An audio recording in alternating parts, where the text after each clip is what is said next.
Good morning from Emerald Headingley on a vital day of county championship cricket between Yorkshire and Warwickshire. Listeners to BBC Radio 5 Live Sports Extra, BBC WM, BBC CWR, BBC Radio Leeds, all the Yorkshire stations and the BBC Sport website and app. I'm Jonathan Doidge, and alongside me is Mike Taylor of those West Midlands stations.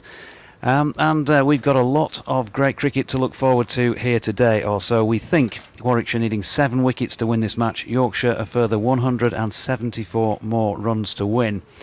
And a win for either side will mean that they will go second in the championship table ahead of the final round of fixtures, which takes place next week. We'll be going through all of those permutations as we go through the day's play. Warwickshire down to our right. It's a sunny Headingley morning. The two umpires, Nigel Long and Neil Mallinder, just emerging from beneath our commentary position to make it out to the middle. And of course it will be Gary Balance, not out 21, and Harry Brook, who didn't get into bat the other night because of course David Milan was dismissed with the final ball of day 2 in spectacular fashion by his by Yorkshire, former Yorkshire star Tim Bresnan. Brilliant catch off Liam Norwell to see the back of Milan for 12. So, much excitement ahead of us, Mike. Good morning. How do you see it? Good morning to you and to everyone. There really is excitement. It's an intriguing enough game in its own right, but it is all the more so given that this really is the tightrope now for both teams as far as the championship is concerned.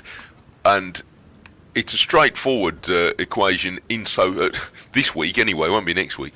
But for today it is, in that whichever side wins this match, as you say, will be second in the championship, and with the points close enough to be right in the showdown next week. But it will be all over for the team that loses today. And it seems the weather is set fair, or fair enough, a bit brighter than the forecast was suggesting last night, which is good. So we're going to get an outcome one way or the other, and one of these teams will be out of the race by 1 o'clock, 3 o'clock, 5 o'clock this afternoon. Who knows? Yeah, I mean, the end could come swiftly if Warwickshire bowl well. It certainly will take longer if Yorkshire are going to knock off these runs. Certainly the scoring rates that we've seen in the match so far and the difficulty for batsmen, you'd think that it might even go into the final session if they're able to produce the necessary. Chris Wokes is going to open the bowling. Surprise, surprise, from the Kirkstall Lane end. He's bowled 8 overs, 5 maidens, 1 for 11 in this Yorkshire second innings. I mentioned Harry Brook even was yet to bat. Well, he's taken up his position at the non-striking end, and it's Gary Balance who will be on strike. There are 3 slips in place, a long leg, point, cover, mid-off, mid-on, and a man at mid-wicket, squarish, over towards the square leg umpire. And Wokes is going to start by bowling round the wicket to Balance, who's dropping the first ball of the day into the pitch. And there is no run. Yorkshire will at least be pleased that despite the fact that there's clearly going to be some moisture around after all the rain we had yesterday, a complete washout of course yesterday, that this morning they've been greeted by some sunshine. It's not been unbroken, but it's been bright, and the sun shining brightly at the moment, and a fair bit of blue sky overhead, plus a bit of the white fluffy stuff as Wokes turns again and makes his way in past umpire Neil Mallinder. Good length ball. Balance drops down on that, little late though, and the ball actually runs behind him, but wide of his off stump. The other thing to mention, we talked about the winners here, Mike, going second in the table. Next week, whatever happens in all of these matches in this round, the top 4 teams, whoever they may be, will be separated by just 6.5 points going into the final round of matches. If that was in another sport that we know, with the spherical shaped ball, then I think we'd have colleagues all over the place posted around the country to build that one up, wouldn't we? And so we shall. Well, in a different way. Yes. I think as the Balance plays this next delivery from Wokes, and that is the first massive blow of the morning, because he not only played it, he's guided it to slip, second slip, and Gary Balance has not added to his overnight 21 and swishes his bat in disappointment with himself. And that has got to set Warwickshire, surely you think now, on the way to success. 50 for 4 Yorkshire, still 174 more runs to win. But they are going to have to bat so well if they're going to get close to knocking this off. And a huge blow struck once again by Wokes. It's not routine to get out a batsman of the quality of Balance, but it was made to look routine. It was a straightforward nick and a straightforward take in the slips for Sam Hain, and that really is a, if not a mortal blow to Yorkshire's chances, it's a very significant one right at the start, and it underlines how awkward the conditions are going to be against quality seam bowling, which on the whole is what's been produced in this match. Sam Hain was the man who took that routine catch. It was just guided in that direction, and a change in the batting order here for Yorkshire, which is interesting. Jordan Thompson has been promoted then to number 6 in this second innings. Another left-hander, possibly on account of left-hand right-hand combination maybe, that could be behind it. We know he can play.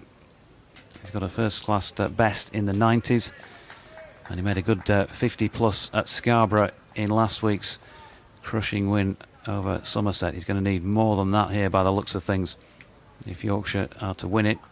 And Harry Brook, well, he's only been out there for one ball, and he's watched a man who he much admires and looks up to as a batsman, Gary Balance, sent back to the changing room. 50 for 4. Thompson then to face his first delivery. Wokes in around the wicket, tucks him up tightly towards off stump, but he has to play at that. Back to the bowler. There's not as many in the ground today yet as there has been. Perhaps a few hundred down away to our left, scattered around, and maybe that's an indicator as well as to the feelings of Yorkshire supporters as to their chances in this before even that first ball, or that first wicket was taken. Here is Wokes into Thompson, pushing that one up to mid-off, no run. Well, this is going to be very awkward for Yorkshire. I wondered, you'll maybe tell me whether there's any foundation to this, whether you might promote Thompson and give him a little bit more licence, simply on the idea that at the standard scoring rate of this game, it's going to be hard to hang around that long. Yeah, final ball of the over, Wokes in, and it's again straight and makes Jordan Thompson use the willow, which he does successfully on this occasion. End of the over then, an eventful start to the day. Yorkshire haven't added to their overnight runs total, but Warwickshire have added to their wickets column. Yorkshire 50 for 4. That's not to say that going out and taking great risks is necessarily the way to go, or would break into it, but 174 at 2 runs and over really is going to take the most of the day, and with only 6 wickets to fall, that's no easy prospect, is it? No. These two, clearly have made their names from a batting point of view by being fluent stroke players, particularly this man on strike now, Harry Brook, and he's had a tremendous season, but I guess he'd probably swap all of that for one really big innings here where he can glue it together, play like he can, and show that something like this can be done, but it's improbable. Liam Norwell, who struck with the final ball yesterday, is going to start again from the football stand end with 3 slips in place to bowl the first delivery Brook has received, and he pushes it to gully. We're still calling it the football stand, aren't we? It's doubled in size since I was last here. Yeah, it's officially called the Emerald stand these days. Yeah. Yes.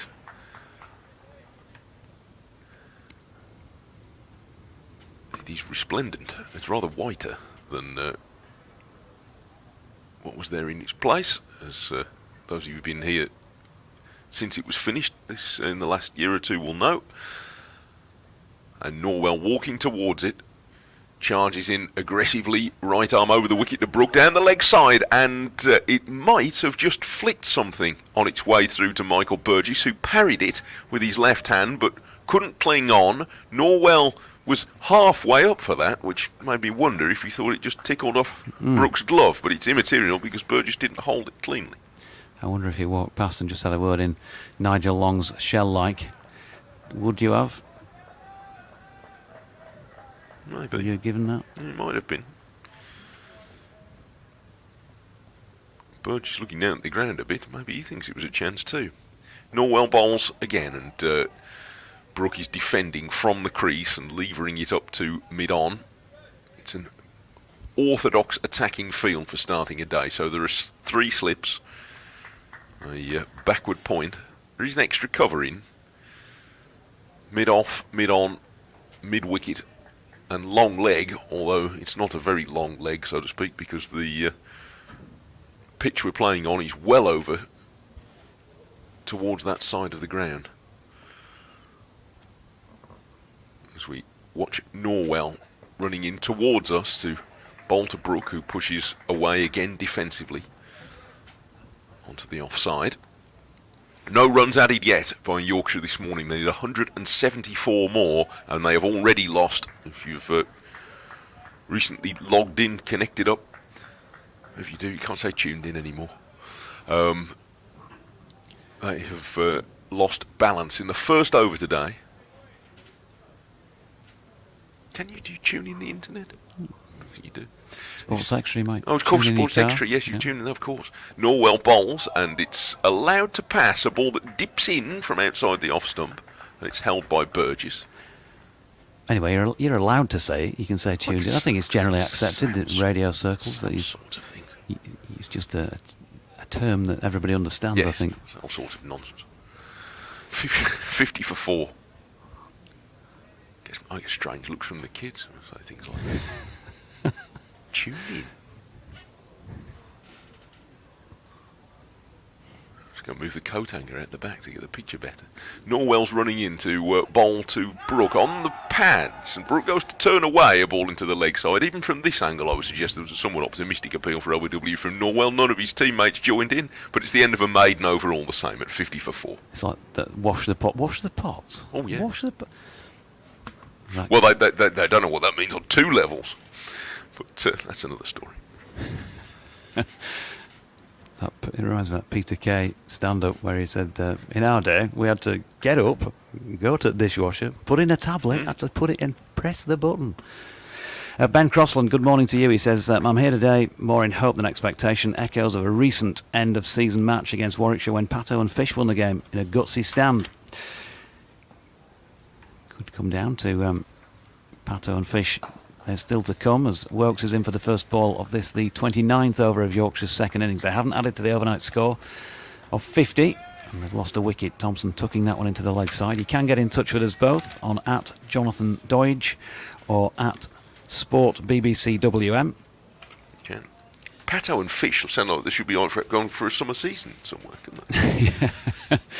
Or you've got a choice supporting of that. Tommy Steele at Scarborough Pier.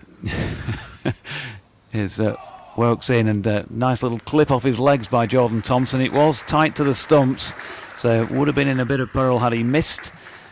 Wilkes with his hands on his head, but the ball disappears quickly away down through the fine leg boundary for 4 to the Emerald stand end of the ground. So Yorkshire are going for the day, as is Jordan Thompson. 54 for 4. You can also get in touch on BBC West Yorkshire Sports @gmail.com. That was a deft little nudge from Thompson. First time Wokes has drifted to the leg side of middle stump.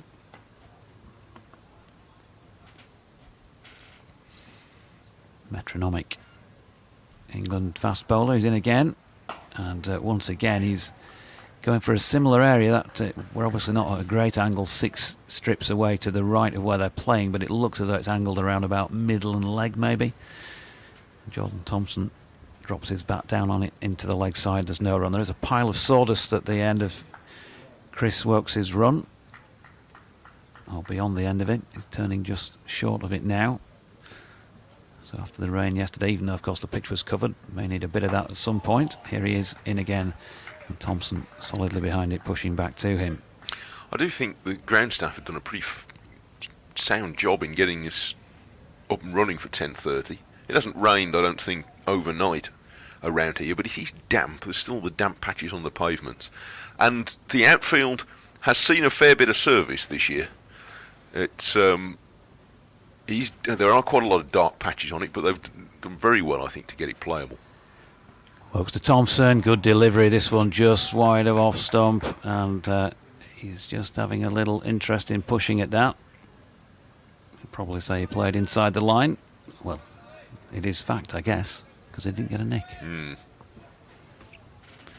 Whether he intended to play inside the line is a good point, and best left to him. Yeah.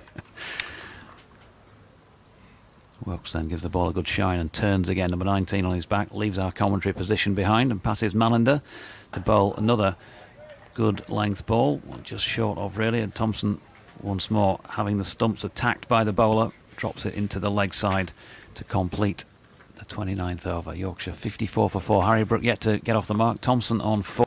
And good morning to you. Looking forward to the commentary. Come on.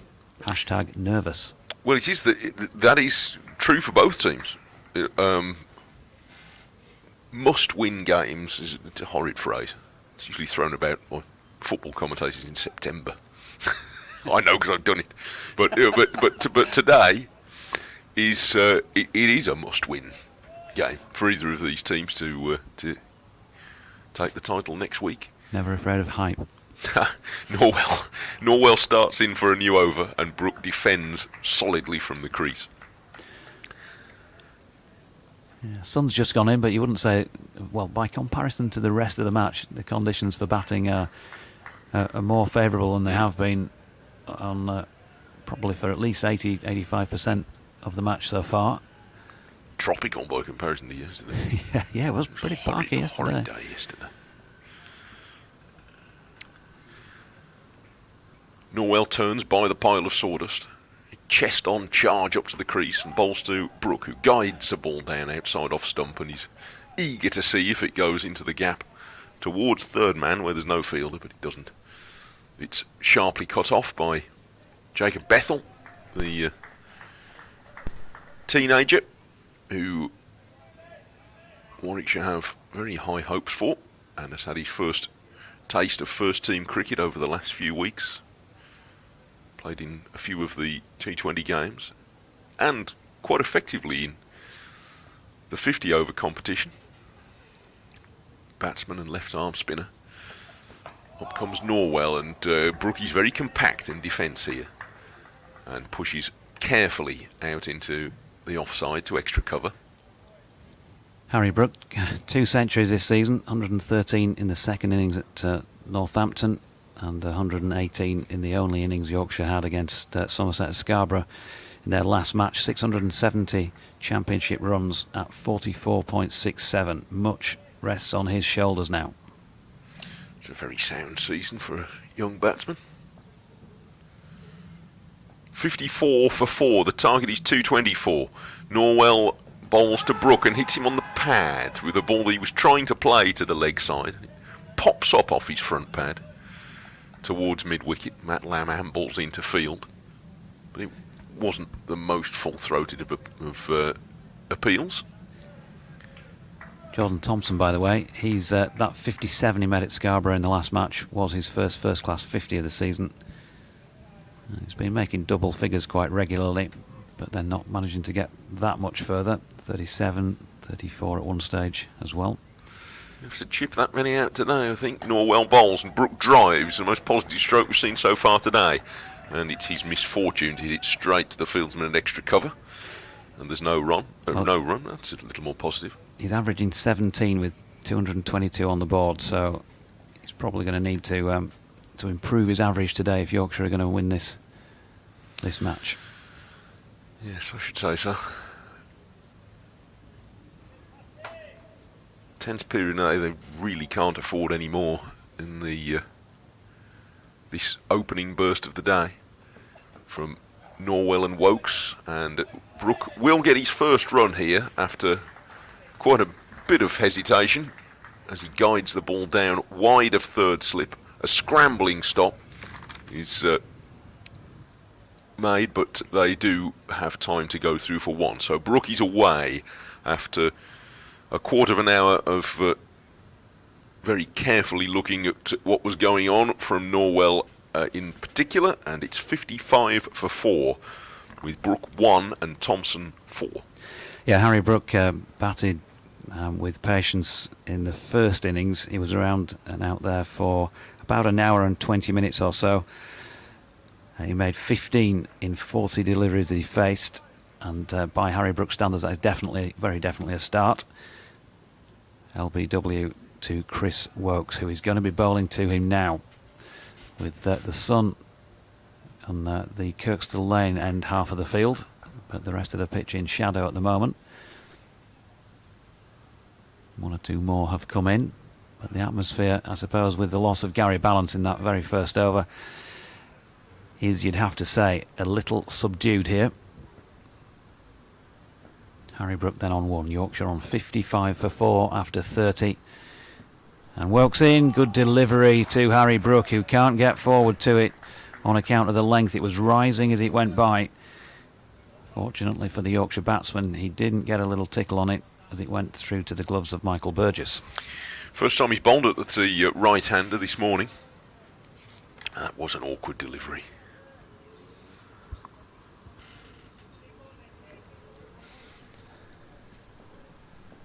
He's a tough customer to play, is Chris Wokes, and he's over the wicket to the right-hander again, who this time solidly pushes forward. Well, I think he reminded a lot of people during the Test match a couple of weeks ago just how effective he is in this country, Chris Wokes. Quietly so, some might argue sometimes too quietly for his own, furthering his own ambitions. But that's the kind of guy he is. Turns again and leaves us behind in towards Brook, who is solidly behind it, pushing it out to point, and there's no run. And this, there's a lot of talk this year in Yorkshire circles, not least on our broadcasts, about the talents of Harry Brook and what the future may hold for him. International cricket certainly looks within his compass if he can retain the sort of consistency he's done this season and add maybe another little layer, if you like, to his game. This is a real test as Wokes is in, and Brook flicks it nicely off his legs, just straying down the leg side, the Warwickshire opening bowler. And Harry Brook has his first boundary of the innings, takes him on to 5, and Yorkshire to 59 for 4. But these are the matches, if your name's been mentioned in those sort of circles, this is effectively, it's got a feeling of Test cricket, hasn't it, with a Test match bowler bowling against a batsman who's got that. It's a real test of a day, needing plenty of runs in difficult circumstances. This is where those sort of players set themselves apart. Yeah, and he's got he's got everybody's attention. This is the only First Division match going at the moment. It's a very difficult test for him. So it made a very positive move across the crease there to almost manufacture that stroke. Wokes again, Brook this time, opening the face once more and running it out to point again, and this time no run. Yeah, these are the occasions on which he can impress good judges. And he's starting quite well now. You can see him beginning carefully to look for where he might score runs, because trying to survive here, I don't think he's going to cut it. He's been out there for 17 deliveries now, 20 minutes. He has 5 to his name, and Wokes coming in and bowling to him again. This time he's not going to interest the batsman in playing. It's too wide of off stump. That is the end of another Wokes over. That's 11 of them he's bowled now. 6 maidens, 2 for 19. 31 overs gone. Yorkshire 59 for 4, needing a further 165 to win this match. Warwickshire still more probably needing the 6 wickets. Yes, but they will want to knock holes in the Yorkshire batting order before that target starts to get low. It's a nervous time to bat, but bowlers and fielders can get nervous too. And the calculations that you and I and Kevin Howells were making in this box earlier about the points, you can bet that they've done that as well. Had a long day yesterday on which to occupy themselves with things like that. So they'll all know. That could have been interesting, being a fly on the wall in the dressing room, seeing the lads trying to work those things out. Norwell, for the first time today, he's going to bowl to a left-hander, Thompson, and he starts round the wicket and bowls wide enough of off-stump for Thompson to comfortably allow the ball to pass. You don't think that they could nip across Leeds to appear in the countdown studio, no? They still make that here, don't they? Not sure how many candidates there might be for that. Yeah, I think so. Just down at YTV. Here he is. They don't call him one from the top Thompson for nothing. Here he is. In comes Norwell running in round the wicket, and Thompson adjusts and defends securely right from the crease, pushes away into the covers. This is good bowling so far. Yeah, there's been an odd wasted delivery. You're always going to get that, but largely they're attacking the stumps. They're making Yorkshire play. They've got the 3 slips interested. Brezzy eager for a 4th slip catch, perhaps. The first one of the day, of course, went to Sam Hain. The first one that hasn't gone to Tim Bresnan in this Yorkshire second innings so far. Norwell turns by the sawdust. Bright sunshine now in Leeds and fires this down the leg side. Thompson has a swish, but he misses. And it's through to Burgess.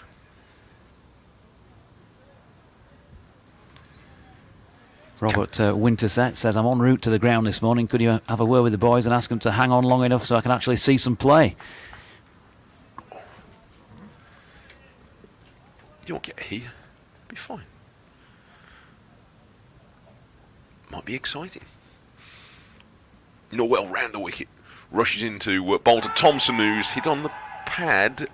Maybe the inside edge first, I wonder, because Norwell cut off his appeal. He was already in mid-air, so he had to sort of, in the end, it looked like he'd stubbed his toe on something. He was pulled out of that appeal, so I suspect Thompson might just have nicked it into his pad. Forever Dormo says, morning gents, I realise that what I say might change if we see a glorious innings from Brook and or Thompson, but our position in this match is down to what I've seen all season. Seriously under par first innings batting. Norwell goes wide of the crease and Thompson flicks it for 4 between mid-wicket and mid-on. That was a splendid stroke. And the most ambitious that either of these batsmen have tried so far today. And now in the early signs that both of them are going to try and look for runs where they can. That was a splendid pickup.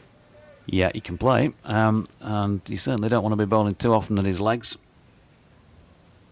But I also, and I think we all appreciate that your margins are pretty limited in that direction. They've bowled well at him so far, haven't they? They've tightened him up, looking like they're bowling very straight.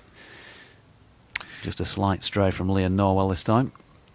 The ball headed down towards the shadow of the new stand, and maybe just on the edge there by the covers. It is a bit soggy because it's come back mucky by the look of it, not surprisingly. So they spend a moment cleaning the ball up before giving it back to Norwell to bowl again to the left-handed Thompson. This is on the pads as well, and he's tickled it away towards fine leg, and it is saved from going for 4 by Bethel, whose swallow dive has taken a chunk out the outfield. But he's managed to keep them down to 2 runs. Is it me, or is Thompson not moving as smoothly as he might? He's just walking a bit stiffly. I'm probably spotting something that isn't there. Anyway, he scores 2, he's 10, and it's 65 for 4. I've got to say I was ball watching, so I didn't notice that. But he'll be feeling a bit more positive about life, having got to double figures. 15 balls he's faced, 22 minutes, so they've both got a little bit of a start here, but it's Headingley. It was a 10:30 start. We're not even at 11 o'clock yet. In fact, Gary Balance, I noticed, was dismissed when I glanced at the watch. I always write the times down if I can remember to bang on 10:30, and that was the 3rd ball of the day. So they were prompt. Is it me, or they've fired quite a bit into the pads of Thompson so far, haven't they? Yeah. And he's starting to counter it. And they've bowled enough at his pads to suggest they're not doing it by mistake. No, exactly, and they only want him to miss one, don't they? Yeah. And they're all going to be up. So long way to go yet. 159 more runs to win. You felt before the start of the day that probably Harry Brook and Gary Balance had to take it down to 100 or so. I was saying that on one of my little pieces on air yesterday. But we shall see. Brook on strike. Wokes is in, and again attacking the stumps. Harry Brook opens the face, runs it down through point, where he's clearly thinking there are runs to be had there. There is no third man in place, so if he can get some control on his shot and guide it in the right area between point and the cordon, he'll be in the game. But at the moment he's just getting a little bit squarer, trying to make out who it is in the floppy at point. Craig Miles generally is he's first to reach for the old sun hat, rain or shine. Well, he's the man who's prevented a run or two already today. 3 slips waiting as Wokes comes in again. Brook has a go at this one. That is towards Miles, and it was aerial for a moment, but he struck it well, Harry Brook. He's got away the square drive and he's got 4 runs for it. 9 to him, and 69 for 4 now Yorkshire. 155 more runs to win. It might have been a bit more in the air than he was looking for, but it was flying, and it went quick. So the odds were in his favour.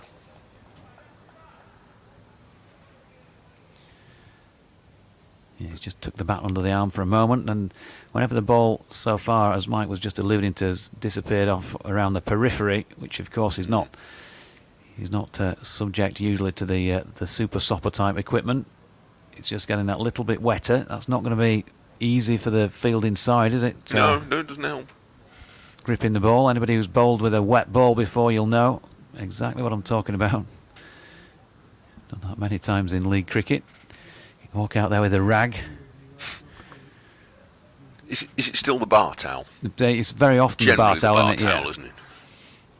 Yeah. Old towel from home, something like that. You stick in your kit bag that's ripped up. Here comes Wokes again. Good delivery. He's got the edge as Harry Brook, and he has, well, I don't know if that carried, you know. Didn't appear to the naked eye that it did at first. They're claiming the catch at Sliff. I didn't think it carried either, but they were very enthusiastic on the field. The umpires are going to have a chat. He looks like he's walking off. Oh, he's going. Wow. I had the same view as you from up here with the naked eye, and the replay will show us more, but it was certainly low. It was, but it looks as though, looking at the replay, that Brezzy, I think, was the man who did get his hands underneath it. He's looked to have dipped and maybe just taken on the half volley, but Brezzy claimed it, and umpire Nigel Long has confirmed that he got his hands safely underneath it, and that is a huge blow, isn't it? Harry Brook, who's just starting to get going, has got going off the field now for 9 off 21 deliveries, and Yorkshire are 69 now for the loss of 5. Yeah, Brook was playing quite positively, or as positively as the situation might allow, and that's important. And Bresnan, he's catching them from anywhere. I suppose he knows where all the valleys around here are. He knows where to stand, where the ground gives you a bit more, but that must have been coming very low. Well held again by Bresnan. 4 catches for him. I shall allow Kevin Howells to move in here. Yeah, super stuff from Tim Bresnan. He's had a significant effect against his former teammates here. And Brook gone, caught Bresnan, bowled Wokes for 9 off 21 deliveries. Dominic Best then, having been shunted down from 6, now walks out there at 7 with an unenviable task on his and, well, shared of course with Jordan Thompson here's hands. 32.3 overs when that wicket was taken. 2 this morning for Wokes. In his first game of county cricket for quite some time. And he's been showing Warwickshire just what they've been missing. 3 for 23 from 11.5 overs. He's into Bess, who gets one down the leg side. There's a half-hearted appeal. Not out. Good morning, Kev. So it's all catches in the slips this innings. All catches in the slips. And the 2 I've seen, that one there and the one from Brezzy, which he claimed was a specky catch. It should have, the other day, which I thought was sensational. He says he made an easy-ish catch look difficult. But they're all low. I mean, so the 2 this morning were very low. Yet, have they moved in at all, or are they just saying they're in just the right position to take those catches? They look in a very similar position to the other day as Wokes comes in again, and Bess pushing forward, but this one passes the outside edge. I'm with both yourself and Mike. Live from our position, that looked to have fallen quite well short. But what happened is umpire Manander checked with Nigel Long. Nigel Long very quickly said yes, and actually Manander then lifted the finger to tell the batsman. Here comes Wokes again. Bess behind it. He has first class century, or maybe 2 to his name, certainly 1. Don Bess, and he's going to be needing to get up towards that sort of mark here, you feel. 155, certainly a half century. As every batsman comes in, you think they need to be scoring a half century, and somebody bat round them to start rubbing off this total, and it just simply, as you look at the scorecard, not happening. No, it's a toughie, isn't it? Clearly the scores tell you how tough it is, and then you have a look at the names of the bowlers, and that tells you this is a mighty, mighty challenge. Fancy Chris Woakes being able to play in this game. Of all the matches, from a Yorkshire perspective. Here's Norwell coming in towards us from the Emerald stand end to bowl to Jordan Thompson, who leaves that fairly tight outside off stump, but it was of no danger lengthwise. Sun shining, and certainly it is for the Bears, who've begun the day well. Couldn't have said that on day one when there were 24, I think it was, for 3. But Michael Burgess helped them just sneak above the 150 mark, and it always felt, small total though it looked, as though it was going to be something handy to work with. Norwell in, Thompson pushes into the covers, no run. You were on 5 Live Sports Extra talking this yesterday and talking about the pitch and saying, you know, from your perspective, it's not necessarily that bad. It's obviously got something, quite a bit there, I suppose, for the bowlers, but not bad in your opinion. I don't think so. No, it's certainly, barring just 1 or 2 deliveries, even bounce, good carry, just a bit of grass on, and I think the overheads, as is so often the case at Headingley, with another dot ball there, pushed up to mid-on by Jordan Thompson. The overheads here, for whatever reason, more than some grounds, seem to play that more of a part. Stephen Mullaney, I don't know if you noticed, the Nottinghamshire skipper not best pleased with the surface at the Aegeus Bowl, saying, in his opinion, not fit for first-class cricket after their defeat to Hampshire yesterday. Norwell to Thompson, who gets an edge on this one, drops short of third slip, where it was well fielded by Chris Benjamin. It was well fielded. Good recovery. And you kind of feel here that, everybody who's come out and tried to just look to build an innings, there's only been the odd person who's made any sort of success out of that. Do you just have to say, well, 155 is massive, we need to just be as positive as we can? Norwell to Thompson, who's playing slightly across that one, but he gets it away through the covers for a single, taking him on to 11, and the total to 70 for the loss of 5. A further 154 runs for Yorkshire to win, and just now the 5 wickets for Warwickshire to move up to second place in the county championship table. A nervy time for Yorkshire and their supporters. We've seen some cracking shots this morning, actually, in the short space of time. We've seen cricket here for the last 30 odd minutes or so, but aside from that, every ball has got a real edge of jeopardy about it, hasn't it? The bowling is good, conditions are, the sun's shining, but clearly at the moment conditions favouring the bowlers. Norwell over the wicket. Bess works that one off the hip down to fine leg where Craig Miles is posted, and therefore cuts off the boundary, but that gets Bess off the mark. 71 for the loss of 5. Under normal circumstances, of course, 153 runs. You think, knock those off. Lost half of them, and you've lost the likes of Lythe, Ballant and Brooke and Milan. The players know exactly what's at stake here as well, Jonathan, don't they? As much as, that's when their ice cold professionalism is called upon. They're still human. Tough battle here for the home side. So Don Bess, bit of gardening from him, and he sets himself then and waits for the incoming Chris Woakes over the wicket. Straight delivery again. It's been a feature throughout this morning that they're attacking the stumps. Don Bess, obviously a useful player. Been batting at 6 recently. Just shunted down the order in this innings. 264 runs. My figures make it at least. John Potter might quibble with that, of course, by 1 or 2. That's just the way things. What I'm saying is he'll be bang on accurate, and who knows whether I am or not. He's averaging 22 anyway. Wokes in, and Bess pushes into the offside, and there's no run. I'm just checking back through his figures for the season. He's made a couple of half centuries, but as I say, has got first class 100 to his name.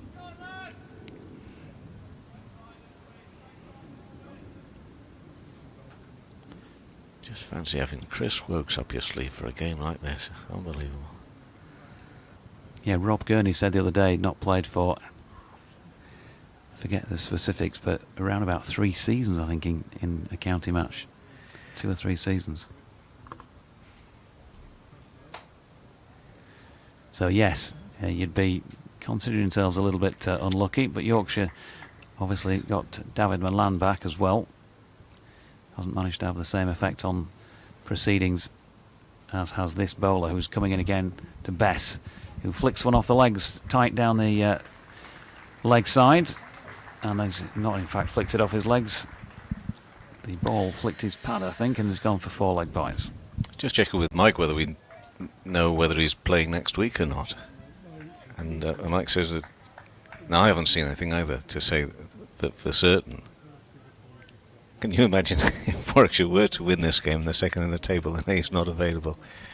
He won't be best pleased. But if that was the case, I'm sure there'd be good reason. But let's see how it all plays out today first, I guess.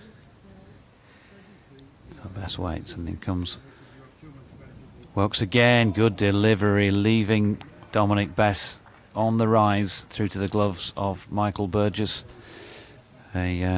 As we say, moral success for the bowler. So just to remind you, either side, or whoever wins this match today, will go second in the table ahead of the final round of fixtures. Whoever loses are out of the title race. May still mathematically be able to make the Bob Willis Trophy final the week after, but they'll be out of the title race. Here's Wokes in. Nicely played square drive by Bess. It's one of his strengths. He's got it away past Miles, who's giving chase. And he's done well, Craig Miles, to reel that one in just before the eastern side boundary rope and keep him to 2. The stat that's standing out to me, Jonathan, is the 6.5 points between the top 4. You know, whoever it is that fits in at second. That's quite a stunner, really. Or is it? I don't know. A division of 6 and a small number of games. Perhaps it isn't such a big surprise. But, you know, look where Yorkshire are compared. You know, and I know this has been an issue for you about the points carried forward. But look where Yorkshire were at the start of this, and look where they are now, still with the opportunity, a chance of you know, that victory last week against Somerset, for example. So yeah, I think it is still a bit of a surprise, and not necessarily would have been the case at such a small gap between the challenging teams. Wokes to Bess again. Another good delivery. Can't have been too far from getting a little flick on that, and he was certainly interested in pushing the blade at it. But it's the end of Wokes' over. 13 overs now, 6 maidens, 3 for 25. We resumed the day with 26 overs having been bowled, so 9 this morning, as it's now showing 35 on the board, and that's yielded 27 runs for Yorkshire. But more vitally, as far as the outcome's concerned, 2 big wickets for Warwickshire, who need 5 more to win it. Yorkshire need 147 more to win. Coming out of the shadow of the Emerald stand at the far end, you await the start of the next over. Looks like a change as well. Yep. So Bresnan about to bowl here. I'm guessing you don't have an update at 11 o'clock.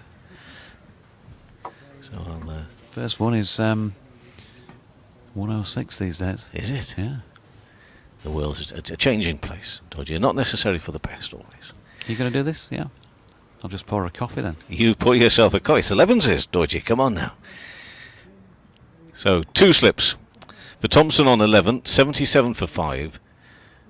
And it's Tim Bresnan back at his old stomping ground, and he stomps in now, and that's, well, I was going to say pushed into the offside. It's plonked into the, well, just in front of the batter there. Thompson came back at him, and although he tried to get himself in position just to maybe just push the ball just a yard or 2 towards the short extra cover, which is Dom Sibley. He didn't really get anything on that. Sun is shining. but still a big shadow from which Bresnan now comes out of, and in and bowls, and a swipe at that one. Loose shot from Thompson. These are tense times. You know, I think I mentioned the expression yesterday about, you know, just sitting back and enjoying. Well, some may be able to sit back and enjoy, Jonathan, but others will be really on the edge of their seat. Impossible to enjoy this, really. Yeah. Only the outcome. Sense. Yeah. Thompson on 11. Bresnan in bowls and the leg stump and pushed up towards mid-on and no run. He's a wonderful competitor, and I know he's had his injury concerns and the like, but you know, to have him, you know, we mentioned Chris Wokes and for understandable reasons, but you've got someone like Bresnan who you can bring in as well, and he knows, he's seen it, he's done it, he knows what to do. Thompson's on 11, Bresnan bowls now, and that's played in front of square on the offside for no run. Yeah, he's just a great character, isn't he? As well as being a very, very high-class player for a long time. Just what he's managed to produce, you know, not an enormous score, but 36 runs when it was really, really needed. Knock those off now, and it looks a different game. Around the wicket in bowls, ooh, and that straightens up a little through to the keeper. Well, I haven't got the details at hand, and my memory is a shocker, but you know, for me, the Yorkshire story at Middlesex back in 2016, the tragedy of that from a Yorkshire point of view was all to do with Bresnan. Those runs he scored, just a fantastic knock, and you know, and he tries to play things down, but he cares so much, he deeply does, and he's in and bowls now for Warwickshire. This one's driven into the offside by Thompson, and there will be no run. And he's getting Jordan Thompson to do what he wants him to do here. He's throwing it up outside off stump. He's got a couple of slips in place. A man in a catching position, Dom Sibley at short extra cover. The man who's just fielded the ball set a little bit deeper at a more orthodox cover.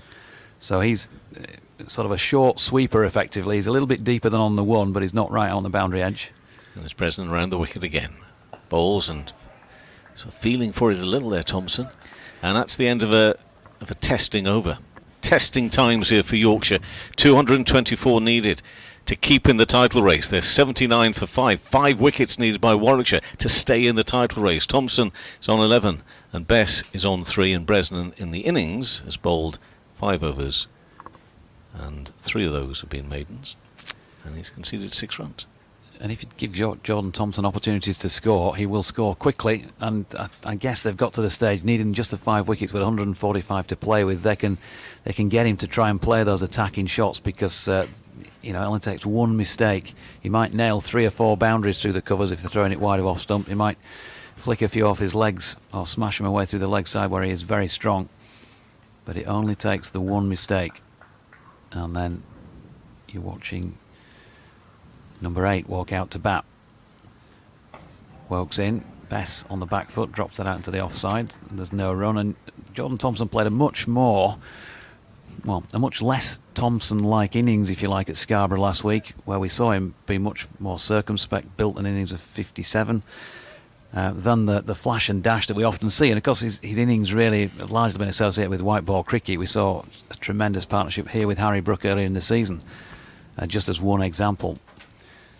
Wokes is in, and Best turns that through straight mid-wicket, and he asks Jordan to make the run, and they get through successfully. But he's shown in red ball cricket as well that different side of his game last time to most of the innings that we've seen him play. He did get a pretty rapid-fire 90-odd at Trent Bridge previously. This is his highest score, and that's sort of more like the Tomo that Yorkshire fans have seen in the couple of seasons that he's now been playing first-class cricket. Wonder how many circumstances, how many stories, narratives have been equal to this, though, that he's facing here this morning. Yeah, probably not so many. This, in terms of needing to score runs in a pressure situation, would be, I'm sure, right up there. Wokes in, and nicely driven by Jordan Thompson, but that man in at short extra cover, Dom Sibley, is on hand to do the fielding. Now, we've seen at times, you know, just think of the Roses match over at Manchester. You know, Bess is a fighter. He's a real scrapper, isn't he, when needs to be? Yeah, he was so gutted, wasn't he, that day when Yorkshire got 20 minutes from the end of saving that match where they'd been under the pump from virtually ball one. Wilkes in and Thompson shoulders arms, no run. And you know that's the ifs, buts and maybes of professional sport. I'm sure most of the counties in this top division will have their own stories as to if we'd only that day we'd have taken them extra couple of wickets and got that win, we'd have had those extra 8 points rather than the draw. Yorkshire can say that about the recent match at Hampshire with 1 wicket missing and at Lancashire. That would have just changed those points slightly from the 2 matches that they brought forward, wouldn't it? As Wilkes is in and Thompson leans forward and watches that go by. So they brought few points with them. They might have brought an extra, I don't know, something like 4 or 5, let's say, by not losing that match. Without getting out the slide rule, I couldn't tell you exactly, but it was something. Yeah, probably another 4 points, wouldn't it, for the draw? That might just have helped with a BWT trophy final place, even if not a championship after this match. Wilkes' final ball of the over dropped out into the offside by Jordan Thompson. 37 overs now complete, so 11 bowled this morning. That might see the end of Chris Wilkes for now, we shall see. 14 overs, 6 maidens, 3 for 26, super stuff from him. Yorkshire 80 for 5, needing a further 144. 5 wickets needed by Warwickshire. Mike, have you mentioned that bit about 6.5 points separating top 4 next week and the fact that the draws won't be enough? Have we mentioned that? No. That makes it all quite interesting. Somebody's just throwing in a question here as well about whether, talk of all, Wokes available next week or not for Warwickshire, and the question might be thrown back at us, well, why wouldn't he? But Jimmy Anderson for Lancashire possibly at Egberth against Hampshire. Wins, and I don't know what sort of pitches we're going to get next week. To be honest with you, I find that subject one of the biggest turn-offs yet. It's so important, of course. Bess is on 4. Next ball bowled and pushed into the offside by Bess. And it's Bresnan continuing to bowl from the far end, from the Emerald stand end. But thank you very much, Chris Fitton's been in touch at Kevin Howell 16. I think all of us one way or another got some Twitter handles up and running if you want to get in touch. If you can take yourself away from watching or listening to what's going on here at the moment, because that strap line of every ball counts, well, it does here right now. Bess is on 4 and just turned away behind square. We'll just wait and see. I think that may be signalled as a leg by umpire Nigel Long. Indeed it is, off the pad, so nothing to Bess, but 1 more to the total, and the score moves to 81 for 5. 224 is the target. If you're a Yorkshire supporter, that's what Yorkshire need. If you're a Warwickshire supporter, you need that 5 to become 6 and 7 and 8 and 9 and roll on next week. Mike Taylor is back alongside. Tense, isn't it? Ah, it's brilliant. It's good. It is good. Well, it's good for the boring neutral as Bresnan's in and bowls and playing a miss at that from Thompson. Ball which has a little bit extra lift, I thought, past the off stump through to the keeper. Just a little bit occasionally, isn't there? We saw one from Wokes climb at Brook a bit. But I don't get the feeling that there's been anything up with the pitch. I think it's just the combination of the overhead conditions been a bit moist. And some quite good bowlers. Have made it so difficult in this match. Yeah, Thompson's on 11, facing now. Tim Bresnan, bowling. Reaching forward and pushing. They'll have to scamper through quite quickly. Right arm throw! And it doesn't hit the stumps anyway. It was Thompson running to the danger end. But he makes his ground and the throw missed. But that's the sort of thing that doesn't help. Well, the heart rate it doesn't. On a morning like this morning. They're going to have to search for the odd run, though, aren't they? We'd seen Thompson was trying to be positive. Brook played a couple of very nice strokes and then spot on. Out. Bresnan in bowls. Oh, the LBW, he's gone! Bess has gone, LBW sort of half reaching forward for it. Ball came back in, straight onto the pads. Didn't take long for Umpire Nigel Long to raise the finger, and it's another wicket down. It's Bess who's gone. LBW to Bresnan for 4, and Yorkshire now at 82 for 6. Well, I think you said it, didn't you? At half forward, he wasn't really getting forward to that, and was pretty vulnerable. And Bresnan still has the control to be a threat. And he's having a day, isn't he? 4 catches and now a handy wicket. He's having a terrific time, and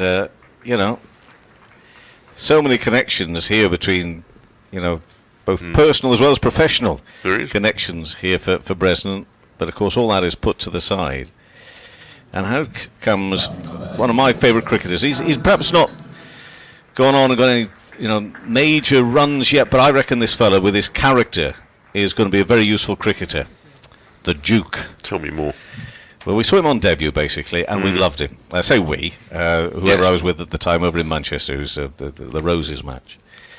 And he did score some, quite important runs. He was a big defeat in the end for Yorkshire.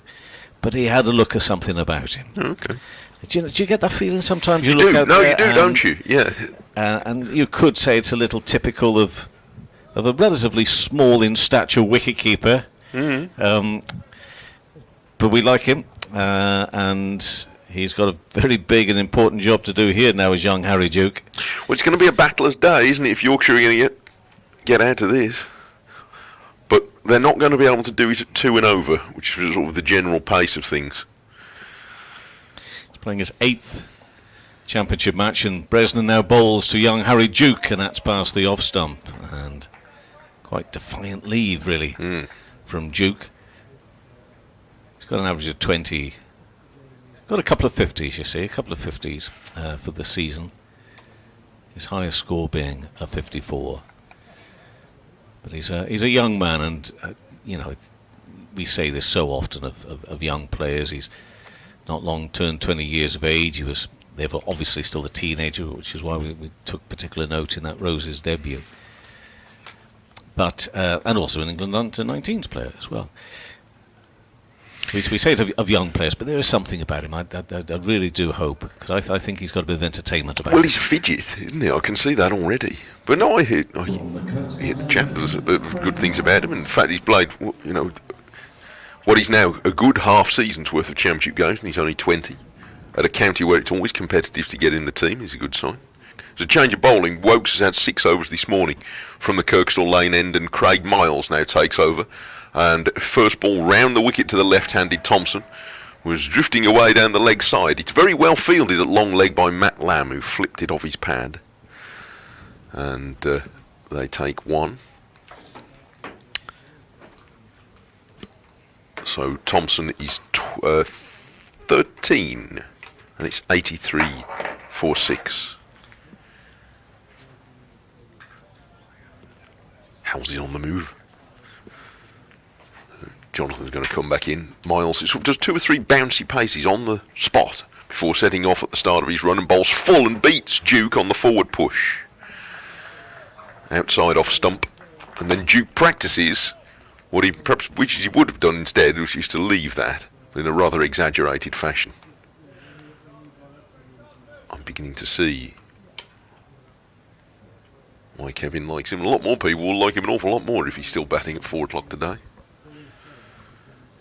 Here in Leeds anyway. Miles turns by the pile of sawdust and bounces in. Tallish man, long stride, bowls full and straight to Duke, who nudges this into the leg side, and Wokes feels at mid-on. You're back, Jonathan. You like this kid, Duke? Yeah. Chipper. Yes. I get that impression. I've met him. I haven't spoken to him, but yes, I see that. He looks chipper, doesn't he? He's frenzied at times. Well, he doesn't have trouble burning up the calories, does he? I say there's someone who does. Here's Miles, runs in and bowls full again to Duke, who's driving slightly off the inside edge, up to Wokes. Yeah, I feel your pain. He burns off the nervous energy. Duke just starts twiddling the bat. Yeah. A tremendous bat twiddler. I wonder if the data boys have got any stats on that. Twiddling the bat, or somebody Career twiddles. Somebody will be counting. I count everything. be high on the averages for that. Off goes Miles, who's distinctly looking to bowl full here in this over. And it's right up to the toes of Duke, who defends on the offside. And there's every logic to do that. The ball has swung and seamed a bit during this match. So why wouldn't you? Dukes he's a mighty. If it's the first 5 minutes I've seen him play, you'll have seen lots more of him, and the Yorkshire fans will as well. But he's a bundle of nervous energy as he waits for Miles, getting a ball that's on the pad, and it's sharply fielded by Lamb running round from mid-wicket. By Bethel, I beg his pardon, running around from mid-wicket to deny him a run. And at the end of the over, just one added in that first over today from Craig Miles to make it 83 for 6. Yorkshire 141 short at the moment. Yeah, you say a bundle of nervous energy. You might have wanted a one quite often so far this season for that shot. Lindsay O'Regan has messaged in saying, floodlight failure. Hi, Jonathan. I can only see one shadow on the ground this morning. Of 3 of the floodlights failed. No, it's a shadow cast by the sunshine. Lindsay. Stuart McArdle says, morning gents, once again the failure of Yorkshire's batting has let them down. I've only mentioned hitherto that one only has to consult their batting bonus points, as Bresnan's into Thompson, who's shouldering arms to one, to consult their batting bonus points over the last few seasons to comprehend that this is the main reason for their disappointing results since their back-to-back championship victories. Thanks as always for the commentary. Bowtie man, good to hear from you. He says, why produce this wicket when we've got to face Wokes batting 4th, but still believes Yorkshire can win this? As Bresnan comes bounding in again, bowls one at Thompson's leg stump and it's flicked into mid-wicket. There's no run. Roy White says, can someone please fix the run rate indicator on the on-screen scoreboard? It was fixed on 0.9, then changed to 2.7, then to 1.8 within the space of an over. Enjoying your coverage on YouTube otherwise. Well, as I mentioned, Roy, who's a cricket lover from Wunwell, we are doing a BBC commentary that gets overlaid over the pictures, and it is Yorkshire County Cricket Club who are producing the pictures themselves, as Bresnan is in and Thompson shoulders arms to that one, but they may have heard your message being read out. Bill Kelso says Yorkshire's first innings lack of runs has come back to haunt them. It looks rather grim, and they really are really up against it under a lot of pressure. Stating the obvious, I know, but just block it out. No point in just trying to block it out, because the chances are you get one with your name on. The old adage applies. Play your own game. That's true.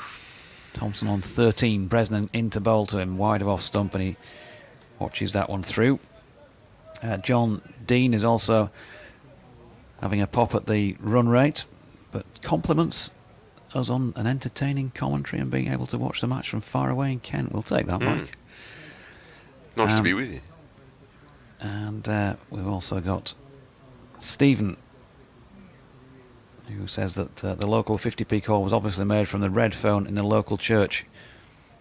Bresnan into Thompson, who shoulders arms. This is going back to a joke that he sent us, I think, a little while ago. God, being a Yorkshireman, said that he would arrange all the other results in the Tykes' favour and sort the weather for today.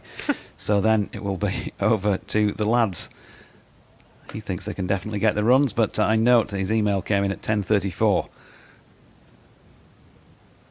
May have a different feeling to that now. And those asking who my commentary colleague is here, it's Mike Taylor from BBC WM and CWR. Short ball from Bresnan, pulled by Jordan Thompson. He got out in similar fashion in the first innings when he clothed one to mid-on, and he didn't really get the full shilling on that one either. It's gone for 4 through straightish mid-wicket, but it wasn't too far away, and probably not too far away on his bat at least, Mike, from being the same shot. No, I don't think it was, and it got quite high. It's the first time we've seen anybody really try and bang the ball in today, and it did climb a bit on Thompson.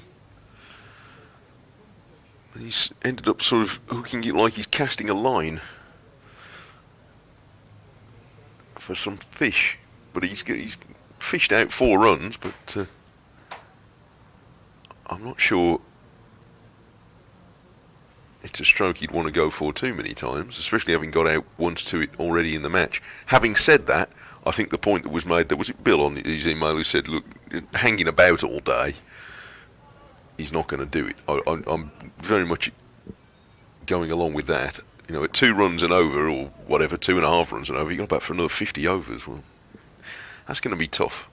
Miles starts the 41st over of this innings, and there are 4 runs here for Duke with an efficient flick just backward of square leg. It was an economy of movement. For the first time since he set foot on the field, there was economy of movement. He stayed still and just flicked it. And he's got his first 4 runs. Well played. Yeah, nicely played. One of his strengths, he has got 100 to his name this season in the Leicestershire match in the RL50. Super stand with George Hill there. Different game this one though, Mike. Yeah, well, there's only one moment where he stands still. It's the moment where the ball arrives. Again, it's ended up in a spongy bit in the shadow. So, whenever the ball does go to the boundary, or the outer part of the field anyway, it does need a bit of a polish up before it's given back to Miles, who tries again. And once more he drifts full onto the pads of Duke, and he's helping himself to more runs. And that scoots across the outfield surprisingly well, given how much water was on it yesterday, and it beats both Bethel and Wokes to get to what is quite a long-looking boundary at mid-wicket for another 4 runs. So 3 fours off the last 3 balls altogether between these 2 batsmen, and suddenly Yorkshire perking up a bit to 95 for 6. Yeah, nicely played, and the mere fact that those 2 boundaries have gone where they've gone suggests that Craig Miles just leaning a little bit too leg-side-ish. Just needs to straighten things up a little bit more, and he might well be in the game with those 3 slips certainly earning their corn in this innings. Yes, they grabbed 5 of the 6 wickets in the slips between them, and 4 of them have gone to Bresnan, and now a poke back off the leading edge, and Miles has taken a very good return catch. And 95 for 7, and Duke, having hit the 2 boundaries, has fallen to the very next ball. He looks slightly accusingly back at the pitch a couple of times, whether he feels it just stopped on him a bit, but it seemed to catch the leading edge, and it hung for quite a while as Miles dived forward in his follow-through to grab it. But he did take it, and Duke is out. Caught and bowled Miles for 8, and at 95 for 7, Yorkshire are closer to a defeat that would do terminal damage to their championship hopes, and Warwickshire closer to a victory that would keep them very much in the chase for next week. Yep, it's certainly heading the way of the latter. I don't think there's any doubt about that now. Harry Duke's still looking at his bat and bemused with what went on, and maybe it did stick a little bit in the pitch, but it's day 4. I know we had a day washed out yesterday. It's a day 3 pitch effectively, but nonetheless, I think I was just saying before he delivered the ball, it just straightened things up. He might be in the game. He was thinking with the cordon in mind, but having bowled 2 that have gone leg-side-ish, maybe the batsman's also thinking about flicking the same way. Gets a slightly straighter ball, he's further across the crease, and he's not in control of the shot, and that was the vital thing. But it was a good diving catch by Miles as well. Never easy, is it, when you're following through, unless it comes straight back to you. You've got very limited reaction time, and that was an excellent effort from him. So the task now looking even more difficult for Yorkshire. They've lost Balance, Brook, Bess and Duke this morning for 21, 9, 4 and 8 respectively, starting the day on 50 for 4. They've added a few runs, but they're running out of wickets. Yes, and Warwickshire hastening towards victory, which will put them into second place in the table if they clinch it. And very close behind the leaders, Matthew Fisher at number 9 with 129 more still to get, and Miles bowls the first delivery to him, which he meets almost on the walk, slightly falling forward in defence, but he plays it securely out into the offside. And what a tall task now for Thompson and the tail, Fisher, Patterson and Code. Yeah, Matthew Fisher made a duck first time round, caught by Tim Bresnan off this bowler. It's just the 8 deliveries, just a routine little push to a good delivery. There's been a few of those about again today. Miles bowls and Fisher is very securely forward and pushes the ball back to him. Wickets being shared out, 3 for Wokes, 2 now for Miles, who got live yesterday. 1 each for Norwell and Bresnan. Will Rhodes has used only the 4 seamers, so far in this match, there's been no call for anyone else. I always say at times like this, Matthew Fisher, when he walks out, he always shapes up as though he can hold a bat, but you don't see that much evidence on the scorecard, really. Maybe today is the day he turns the ball off his pads to mid-on. It would be quite a day for it. Wokes picks up, and it's the end of the over, in which there were 2 boundaries, but more tellingly perhaps, there was the wicket of Duke, the 4th to fall this morning, with Yorkshire having lost balance for his overnight 21, Brook 9, Bess 4, Duke 8, and now Thompson and the tail at 95 for 7 to try and steer them towards 224. Yeah, huge task. 129 runs to win. Jordan Thompson is going to have to be, well, somebody else with him. Going to have to be heroes, but much resting on his shoulders now. And Bresnan in and bowling to him, and that is pushed to Sibley at short extra cover. And there is no run. The sun's just gone in for the moment here at Headingley, but it's a bright morning, you would say, in relation to what we've seen in the match so far. That what have we had now? An hour and 5 minutes of play. It's probably been about as good an hour consistently weather-wise as we've had in the match, so no complaints on that front. Yeah, the pitch is obviously getting a little bit worn, and there was moisture around yesterday with plenty of rain as Bresnan's in again and Thompson's shouldering arms. Yeah, there's nothing up with the pitch though. I mean, I see some chuntering about pitches a bit at this time of the year, which is perhaps not surprising given some of the low scores, and you do hear it more and more these days, but I don't think there's anything amiss with this. No, the moisture that was around is showing in the sense that the footholds are darker, and from where the bowler's running on, as Bresnan is doing now, halfway down the pitch to this latest delivery, at which Jordan Thompson didn't play a shot. I mean, it's the second week running Warwickshire have been involved in a game where there was a huge stack of wickets on the first day. 20 on the first day against Hampshire last week at Edgbaston, 18 here. That game last week went without real weather intervention into a 4th day. This one going to be done in 2.5 days of play, but I don't think there's anything up with either of the pitches. Bresnan to Thompson, who this time has to play at a straighter delivery. Sea of blue seats away to our right, the western terrace side of the ground not open during this championship match, as is the same as usual, and you can see plenty of blue as well away to the left, but that is occupied by spectators, the majority of whom are immediately to our left in the northeast stand, the smaller 2-tier stand. Yeah, the scoreboard that backs onto Cardigan Road. Bresnan's next delivery wide of off stump, and Thompson again shouldering arms. A few hardy souls down in the Emerald stand opposite our commentary position, dotted around. Still have that thing of, why do people choose the seat they choose? Somebody's disappeared right off to the far right-hand end of the ground. The angle that they're looking at play from is miles out when they could probably go much straighter than that. They'll be fairly cold as well, though, because that never sees the sunlight. As Bresnan's final delivery is across the face of Thompson, who shoulders arms and will remain on 17 at the end of the over. Bresnan 8 overs, 4 maidens, 1 for 11. 42 overs bowled now in this Yorkshire second innings. They're in a perilous position at 95 for 7. At Warwickshire needing 3 wickets to win it. There are always some, though, aren't they? If you've got your favourite spot and your favourite angle, or whatever the reason. There was some last week at Edgbaston because the pitch was well over on one side. The people watching on YouTube were nearer than they were. But, the steward in his yellow fluorescent top there, bang opposite us. He's got his work cut out down there, hasn't he? He must have 25 people to deal with. He's got a view of the cricket and he'll complain that.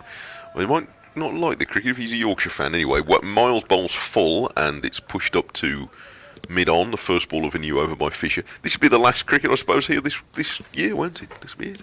Last men's cricket? Oh, yes. Last time that they will see the Yorkshire men's team. But it's not all over for the ground staff then, by the sound of it. There's more to come. There's Miles, he's coming to bowl. This is a short ball, his first one, and it's ducking well out of the way of it is Fisher. Having said that, before the ground staff get on the phone or the text, I'm well aware that the end of the season is not the end of the work for ground staff, is it? Far from it. No. Oh, he just moved to the steward for a moment. I thought it was, yeah, look, he's moving now. You can't sit there, mate. Sorry, that ticket's been sold.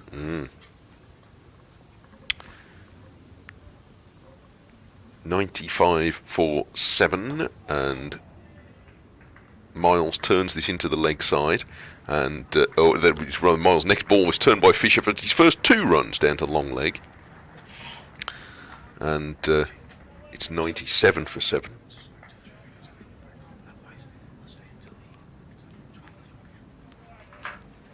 $22.12, so still 50 minutes available till lunch. Warwickshire would be thrilled to bits if they could have the issue settled by then. Miles is running in, passes umpire Malander and bowls on the pads of Fisher, and there'll be a run of some description here, but Fisher won't get the credit for it. It's going to be a leg by. And it's 98 for 7. You're back, Kevin. Well, it's great that other Did people... I annoy Jonathan so quickly? I think he's disappeared. No, I don't think so. I don't think it was that. No, not this time. Just trying to... I think we're all trying to be in 2 places at the same time in many ways, which is great because there's so much interest on this game. Never works that. No, it doesn't, does it? No. 3 slips waiting. Miles is going to bowl to the left-handed Thompson for the first time, and bowl slightly short of a length, and Thompson defends out into the covers where Will Rhodes picks up. Another one who's back with it to visit his former employers, isn't he? Well, because I live in this part of the world, I do tend to sit up and take notice when I go around various counties around the country. They're everywhere, boy. Yes. The Yorkies are everywhere. Yes. So much enjoy. Jack Leaning down at Kent, who seems to be going quite well again now down there, and Alex Lee's up at Durham. Round the wicket comes Miles, and Thompson lets this pass outside the off stump. 98 for 7 at the end of the over. A Yorkshire old boys team from the other counties would be quite a formidable championship team in itself, would it not? Well, it would. I mean, probably coaches and whatever would get a little bit sensitive about that because why they're there and not here. But sometimes players do. I mean, Alex Lees, I think, is a classic case. Just needs a fresh start, you know. I mean, most famously, this has nothing to do with Yorkshire, of course, but Hasib Hamid, for example. Yeah. But this is common to Moving every on to job, isn't it? In that, you know, it works somewhere and it doesn't work somewhere else. And Bresnan's a slightly different story. Oh, sure. But look at him causing trouble here. He's in and bowls to Fisher, and Fisher gets a bat on that, but he's looking to push it and prod it into the offside. The bat turned on his hands and then very nearly got back to Bresnan. I think what's happening, you talked about that bounce, I think, when I was last on with you. I think this bounce, not necessarily, is it variable? But it's certainly getting up every now and then and catching them unawares. As Bresnan in and forward and to the offside. I haven't seen enough to, as yet, call it variable, but there's certainly 1 or 2 that have got a little bit more to them, and it's causing extra hassle as well as the deliveries, which are just moving away and being nicked to the slips. How many have we got caught in the slips now in this innings? You know, so 5 of the same. Yeah, so it's doing all sorts out there, and it's a battle. And throw in what's at stake, and this is hard work for Yorkshire right now. Clearly, it's hard work at 98 for 7. Fisher is on 2. And Bresnan bowls to him, and forward, as solid as he can be, up to mid-on. We talked, before we came on there, we were talking about, you know, how games can change. It looked a tough situation for Yorkshire even at the start of play, based on the scores and what had happened. And we were saying, you know, what Yorkshire had to try and do somehow today is just have Warwickshire doubting a little bit, because, you know, with full respect to the opposition, they would have been fairly confident. And they will be now. Bresnan in and pushed, and a good stop at extra cover, and therefore there will be no runs. It wouldn't have taken that many runs in the first half an hour to do that either, especially when, you know, everybody knows now this is not just this week's match and on to next week. I'm sure that both of these teams were very clearly appraised of the situation before they started, that if they didn't win today, they can't win the title. 2 slips for Fisher. facing on 2, Bresnan Bowles, and again, solid defence. I don't mind this actually the moment. To be perfectly frank with you, what have we got? 98 for 7, 224 is the target. Within reason, I'm just looking here for Yorkshire to get to lunch here. 7 down, and I'm not worried about the 98 or anything. Not at this point, no. It's that lunch. Get to lunch, and they'll feel pretty good about things. If they were to do so, they'll pick up a few runs, just a few runs along the way. But it's about getting to lunch. No further loss of wickets at the moment, and this one is pushed back to Bresnan. And no run, because that will be a little bit of a frustration for Warwickshire then. Nothing too major, but a little bit of a frustration. Thompson 17, Fisher on 2, and Yorkshire at 98 for 7. They require another 126 more runs to win. Never has 126 seemed more like 578. It seems a lot, doesn't it? It seems such a lot. It's a lot at the moment. Yeah, I mean, if these two could bat for another 45 minutes up to lunch, Warwickshire, having taken 4 wickets in the first hour and a bit, would be a bit tetchy. Even if they'd only scored 15 runs in that time, you'd still be a bit, just one more push, lads, and be nearly there. But that's a tall task in itself. Miles is going to start the 45th over of the Yorkshire second innings, and he bowls full and just outside the off stump of the left-hander Thompson, who defends into the offside. There are still 3 slips in place, and why wouldn't you have a slip cordon in this situation? But backward point, like deepish. That's Bethel, who's a very lively young fieldsman. I'm not quite sure whether he's ticked past his 18th birthday or not. I think he may have done in the last couple of weeks. Rhodes is extra cover. Wokes is at mid-off, as mid-on and deep square leg and long leg as well, and this one's down the leg side. Thompson lets it go. Worry not, you can still send your birthday card. Can I? Yes, for his special birthday, his 18th, because according to this, his birthday's on October the 23rd. I knew it was coming. So you've got it there on the mantelpiece. Yeah. So I can't buy him a pint yet. Not quite yet. Not that I'm sure they don't. I'm sure nobody buys pints these days. They might do tonight. 17 years and 327 days. His birthday on October the 23rd for Jacob Bethel. Here's Miles coming in round the wicket to the left-handed Thompson, who levers one run away off his hip here, down to Dom Sibley, who's at deep square leg. Relatively deep, because it's not the longest of boundaries to that side. 1 to Thompson, he's 18. In the run-scoring sense, not in the age sense. Fancy playing cricket at this level at 17. I mean, wouldn't want you to think that I'm envious. But fancy being that good at 17. Just imagine being 17, really. Well, yes. I tried once. My kids don't believe I ever was. Miles bowls, and this is flashed hard outside the off stump by Fisher, who gets 4 to third man, and he nicked it well wide of the 3 slips. It was in the air for a while, but they all count. That's the way to do it. Well, it's a way to do it. Yeah, fair enough. It is a way to do it, but I tell you, and it's going to be throughout. Yeah. If Yorkshire are going to take this anywhere close, there are going to be moments, oh my days. Yeah, and I think they are also, even with 7 wickets down for all, that they are going to have a bit of a dabble at some point. Just trying to chip these out in singles is, in the time-honoured fashion, is going to be even more difficult. They're going to have a bit of a go here and there. Miles bowls. Fisher tries to have another go, and he slaps this hard back at the bowler, who feels it in his follow through. The stroke was more violent than the reaction of the ball off the bat, really. It sort of dribbled back to the bowler. But Fisher wielded the bat like he meant it there, didn't he? I don't know him, but I've heard about him, that he's one of the nicest. Okay, but he looks grumpy out there, the way he's going about it at the moment. He isn't, he's just determined.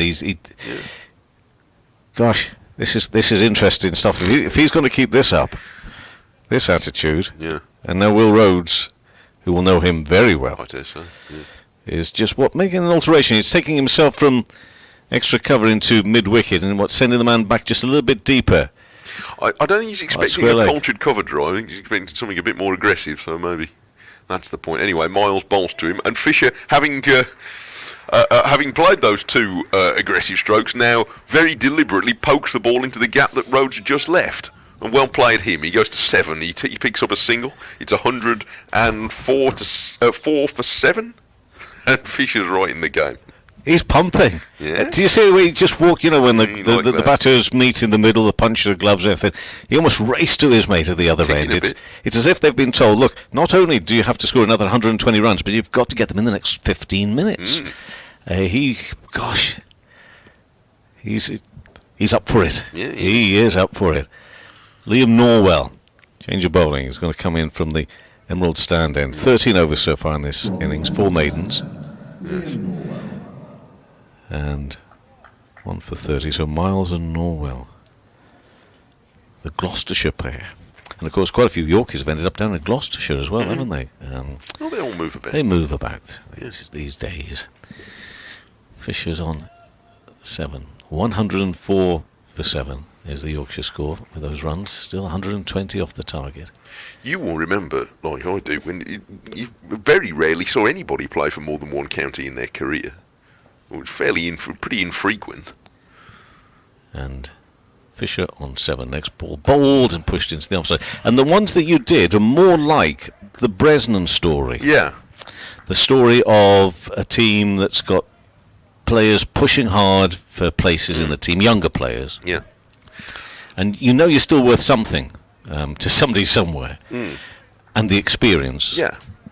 And they move on. Yeah. That's what would have happened, perhaps. Or you go somewhere as the captain brought in to That's look right, after. I yeah. think of Ray Nillingworth, for example. Oh, yeah. Whereas now, someone told me the other day, Sam Northeast played for 3 counties in the championship this season. Well, there's always the Sam Northeast story as well. The next ball bowled and worked away onto the onside and goes through for a single. Has to be a little bit quick. Right into the danger end, Jordan Thompson there, but he makes his ground, and the score 105 for 7. I was watching Mark Stoneman at Sussex last week. It was Middlesex versus Sussex, and again just thought to myself, well, this is the 3rd different team I've seen him play for this year, because he had a spell with Yorkshire as well. So he's a Surrey player, wasn't in their T20 team, so the Yorkies took him on for their T20 campaign, and then of course since then he's moved on to Middlesex as well. For football especially, you think nothing of it. No. It's still, for some of us, just a little bit strange, but it's the way it is, and it will forever be now. Thompson's on 18. Norwell around the wicket. Oh, is he caught? Yes, he has. He's looking to the umpire. Is he going to raise the finger? I'm not too sure if umpire Nigel Long is just waiting for him to walk. And that's exactly what he's going to do. Caught in the slips, toe end of the bat. Thompson's gone for 18. Oh, the agony of the look to the umpire to say, are you going to give me? And I presume that was the look of the umpire back to him and said, do I really have to? And in the end, he's on his way. And that now is 8 down. Yorkshire 105 for 8. Caught Bresnan off the bowling of Norwell for 18. Jordan Thompson out there for 82 minutes for that 18. Battling hard. But I'm afraid that battle has now been lost. 5 catches for Bresnan. I don't know how Thompson really, how the ball could have ended up at first slip high to Bresnan if he hadn't touched it. And maybe he's just lingering out of disappointment, because without wanting to over dramatise this, he's taking Yorkshire's season with him, I fear, and that's not to, I hope, sell short Fisher and Patterson and Code, but it will be an achievement that goes down in modern memory if they get it from here. It was Thompson and the tail to get the remaining runs. Yeah, and I know what you're saying. With the importance now that hangs on this day's cricket for both teams, who wouldn't be a bit disappointed? Yeah, it was the fact he from our distance, he looked looking hard and firm back at the umpire. At the umpire. But the umpire, who's massive experience, international level umpire Nigel Long, and some of them are like that. The umpires are, will say to them, look, I'm not going to raise the finger on somebody, and as long as he doesn't say to him afterwards, I was surprised you walked there, mate. What did you go there for? I was only shifting the pebbles. Yeah. Anyway, I'm exactly. going to shift and let Jonathan come in well. Don't mess about too much at the back there, will you? Because you need to be here should this happen quite quickly. I've got to be here and there. Yes, I know. It's like being at home. No, at home you've got to be in 3 different places at once, not 2. We all know about that. Anyway, Patterson makes his way out to join Fisher. Well, Jonathan Deutsch is sitting alongside me now, and Mike, was trying then not to be too over dramatic about the Yorkshire situation and being disrespectful to those still to come in here, but this is now 119 off the victory target. But with Patterson, the only person I would suggest Mike doesn't say that to is actually Patterson, as he's making his way out, because I tell you what, he'll be determined to put it right. But a tough morning, and I guess it's pretty much as we might have expected it, Jonathan, in terms of the scale of challenge. Very much so. As Norwell's in, and Patterson gets an edge on it too. Who else but Bresnan, but it drops short this time of the Warwickshire first slipper. Yeah, I mean, we said at the top of the piece today that much rested on the shoulders of Balance and Brook. Balance gone 3 balls into the day's play. Harry Brook didn't last a whole lot longer. 21 balls he faced for his 9. And with the dismissal of those two, it was an already tall order. You never want to say impossible, do you? But nigh on. Norwell in again. Patterson draws the bat inside the line. These two capable of scoring runs, but if the first 8 wickets have yielded just 105, then it is getting towards the being beyond the realms as possible, isn't it? 119 more needed with your last 2 wickets, and without a top order batsman out there even to try and manipulate things with the tail. Yeah. Norwell passes long, and Patterson squared up, drops the ball back into the pitch, and that will complete Liam Norwell's over with figures on the board of 14 overs, 4 maidens, 2 for 31. It's 105 for 8. 2 wickets for Warwickshire to go second in the table. Been a terrific performance for them. Obviously, the Wokes inclusion is a massive boost. Those questioning Anderson's availability for Lancashire next week, away from here obviously, but Lancashire against Hampshire, with Hampshire at the top of the table, the game being played at Liverpool, it is a possibility. Nothing has been confirmed or otherwise as far as we're aware as yet, apparently, as to that situation. But here, it's not just the Chris Woke show, but the boost that must give a team, and obviously he has performed very well, he's taken wickets. But for me, because of the Yorkshire connection, this is more of a Bresnan story almost, of the impact he's had, whether it be in that slip cordon or whether it be as a bowler. So it's Fisher on 8, and it's Craig Miles bowling to him now, and another real go at that, and it's going to be 4 runs wide of second slip from Fisher, who had that look about him. He's had a look of taking it back at them a little bit, if that's the way that possibly something very magical can be created. Well, at the moment he's looking okay for it on 12 not out, and Yorkshire at 109 for 8. You know what? I think, yeah, why not? We might as well have a pop at this. The sun has disappeared behind some cloud. There is some cloud around, but it's fairly okay at the moment, and this one's pushed into the offside. No run. It's plenty of blue sky as well out there, whether you look over the city of Leeds to our left from our commentary position or behind the Emerald stand. I tell you what I do like about that stand at the far end is there are moments when the sun catches the top of that really nice. It's got a really nice effect at the top of that. It's sort of there at the moment, but it's from this end, the Kirkstall Lane end, that we see Miles bowling, and he's bowling to Fisher, and over the wicket, should I say, and ducking out of the way of that one, Fisher. So it's not all premeditated. He's trying to choose his shots, but when he does go for it, be confident. And I wonder if just a feeling out there of nerves, and of course then you are left in sort of non-committal, and that's one of the most frustrating ways for anybody to get out, is when you realise, well, was I going for it? Was I not going for it? Well, he certainly seems of mind at the moment, determined here, Fisher. Next ball bowled and punched, but for no run to mid-off, playing back to that. Yep, Yorkshire have made 1 run more at the moment than they did in the first innings. Plenty of criticism of their first innings batting, so presumably it will be the same criticism of their second innings performance as well. So Miles in his 10th over, 2 for 33, his figures read. 2 2 more wickets are needed by Warwickshire to go second, entering the last week of the championship title race. And the shorter ball comes back in at Fisher, hits him high above the pad, but that was going down and causing him to jump around a little here now.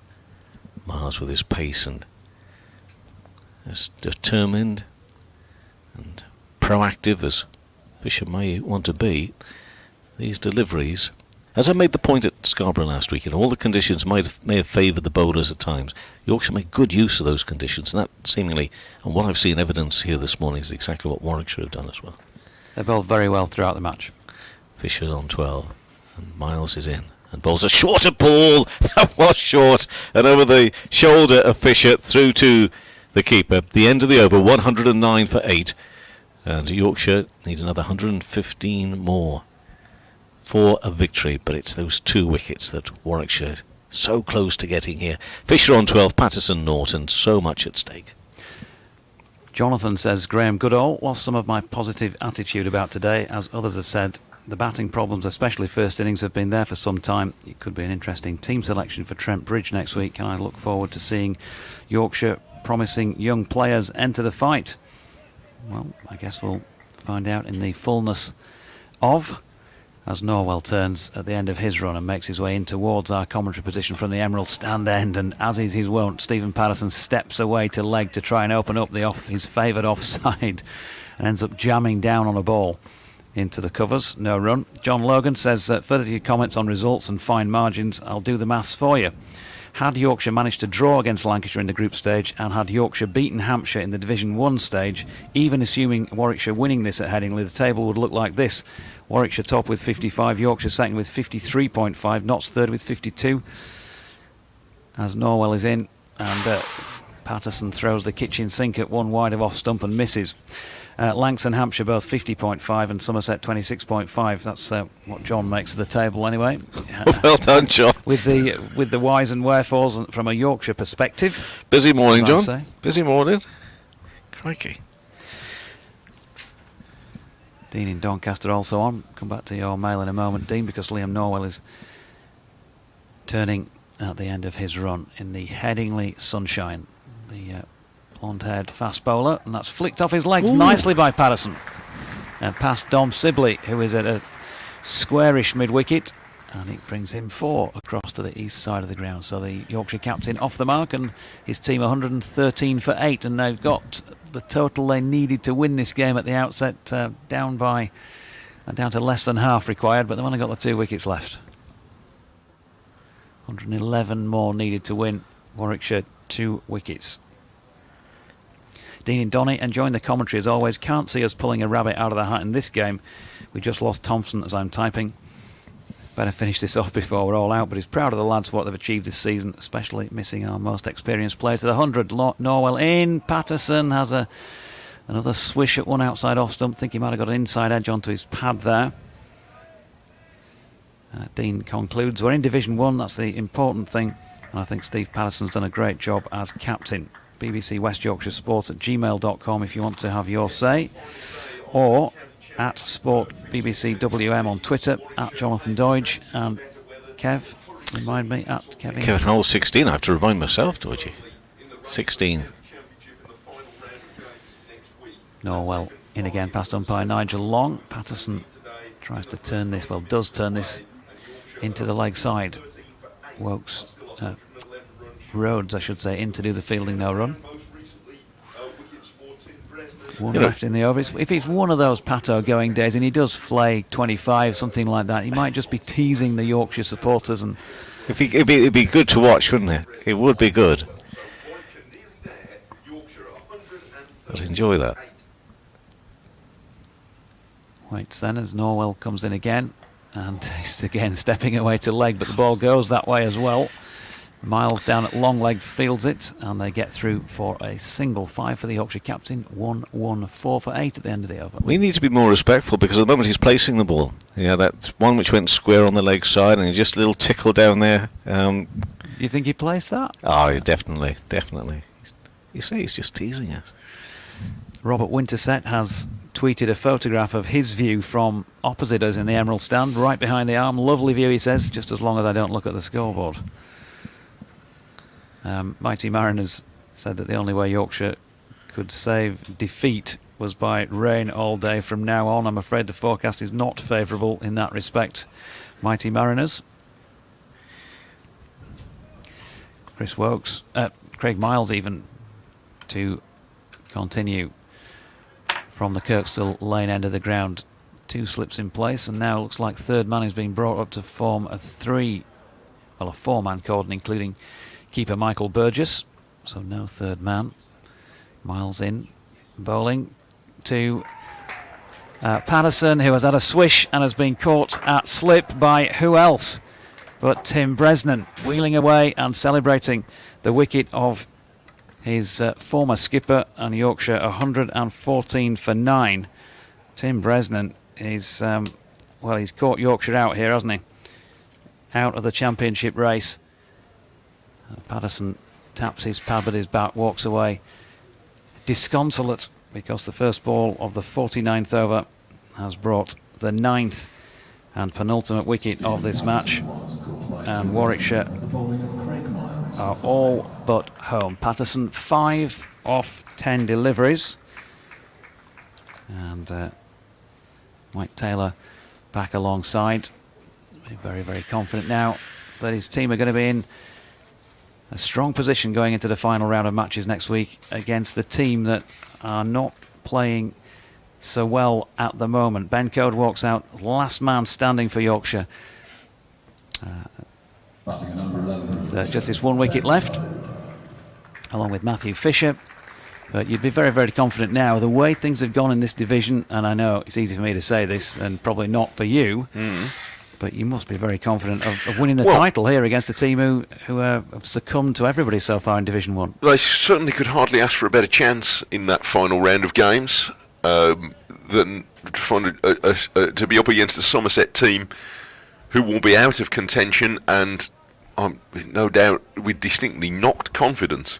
I'm sure Somerset will come and make a stronger fight of it as they can to show respect to all the other counties in contention, of which there will be 3 others, because the winner of this game, Hampshire, Lancashire and Notts, will dispute the title in the final round of games next week in what's going to be a rousing finish. But I fear it's not going to include Yorkshire, as Miles bowls to the last man Code, who drives out into the offside with 110 still needed.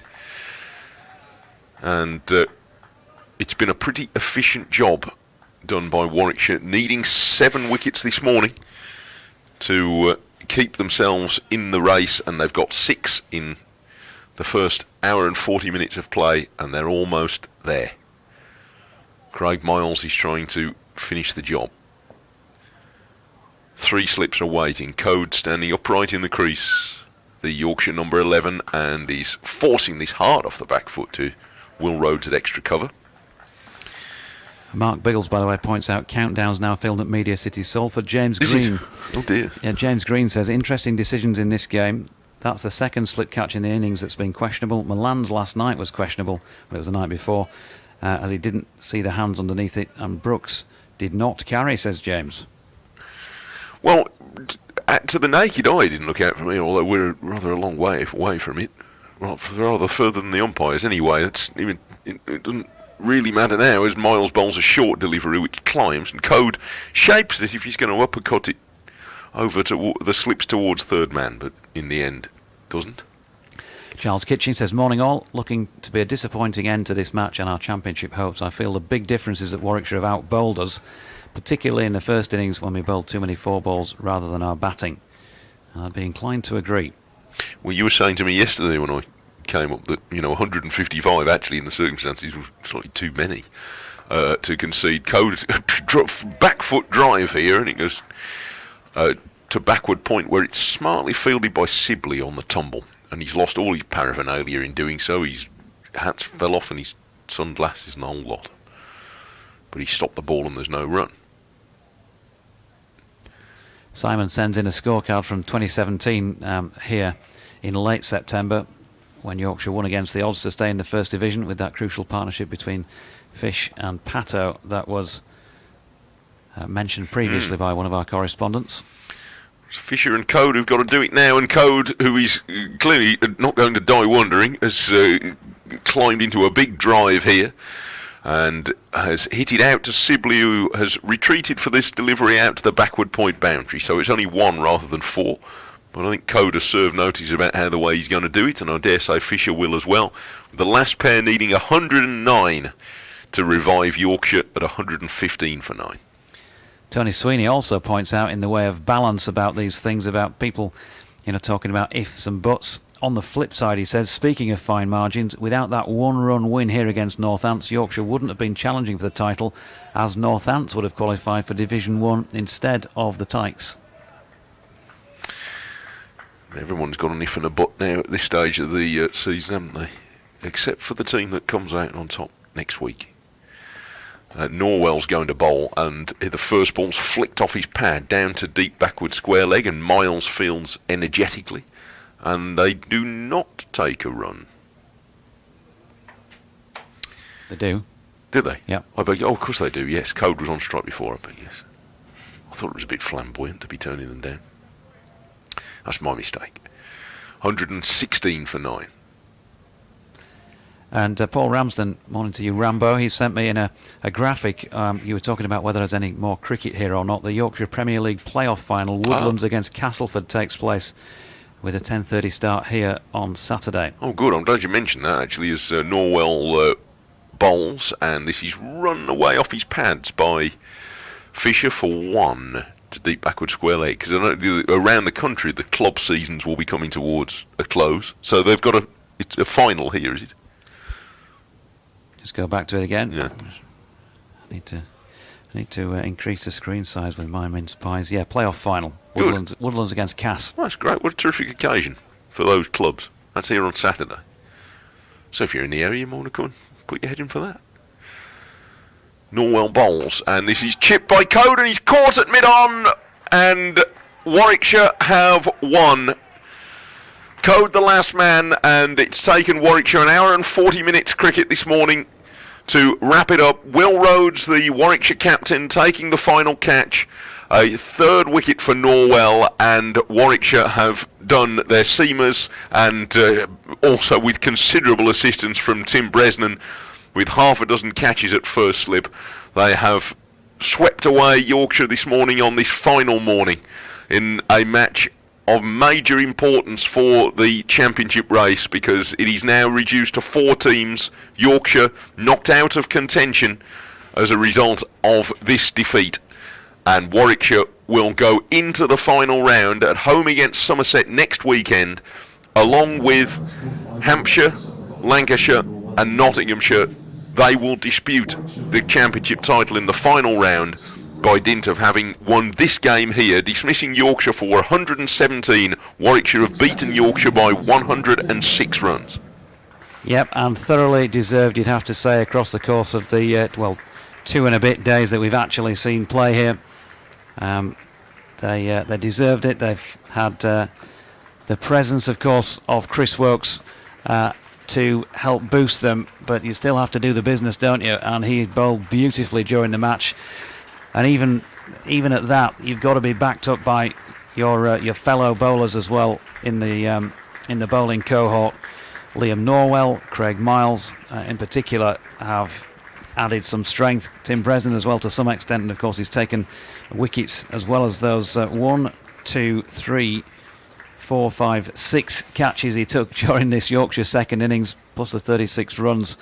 In terms of most valuable players for Warwickshire in this match, well, you could probably dispute between he, Wokes, possibly Norwell, and Michael Burgess with the runs. And from Yorkshire's point of view, it's been just a disappointing match, hasn't it? So much hope going into this one, so much expectation after that innings victory over Somerset at Scarborough last week, which has ended up proving to be a false dawn. They can have no real complaints. They won the toss here, put the opposition in, and as I think we said after that first innings, 155 all out, just felt like they might have got 30 or 40 too many, a few boundary balls in and among. And so it proved really by being rolled themselves for 108. The pressure was never really off them with the ball. Certainly if it was ever, it wasn't for particularly long periods. And that 47-run Warwickshire lead on first innings always looked like it was going to be too many, and certainly when they batted and battled away for that 176 time around to set Yorkshire 224 here at Headingley, as we've said, in good conditions that would take some scoring in a fourth innings, but in the conditions that we've had, the overheads, the early starts, it always looked like it was going to be very, very tough, and it's proved too tough for them. Well, we'll no doubt hear from both teams exactly how they saw the game won and lost and what the consequences are now. Again, Yorkshire, like Somerset, will next week be up against a team that can win the title, so I'm sure they will field a team that's representative of that situation, and not be tempted to go into too many changes for what will be the last game of the season. And there is still, of course, the Bob Willis Trophy to come. I'm not quite sure on the points whether Yorkshire will still have an outside chance of getting into that, but in terms of the main, probably not. But the main prize of winning the title now is out of their hands, because Hampshire and Lancashire are going to be playing one another, so the mathematics of that don't work. But for Warwickshire they do, or potentially they do, when they go into the game next week. So that is where the attention will turn now as far as Division 1 is concerned. Yep, and I'm sure Yorkshire supporters will wish you all the best. Nobody, I don't think, will have any complaints as far as the way Warwickshire have played here. It'll be best wishes for next week. I hope you can play as well as you can, and then the opportunities there for you. Yorkshire, they're going to have to wait for another year, as you say. Not sure in terms of the Bob Willis Trophy whether or not they've got any chance of qualifying for that. If they manage to have a big win against Notts next week, there might be an outside chance mathematically, not sure. But really, the thing they wanted was the championship. And so there's going to be a natural disappointment around the place, and one or two disgruntled people, including Andrew Gale, when I go down to speak to him shortly. I dare say. So I think that concludes our business here on this feed. For Sports Extra listeners, it does not conclude business, because you're going to continue now, and you'll do so in the company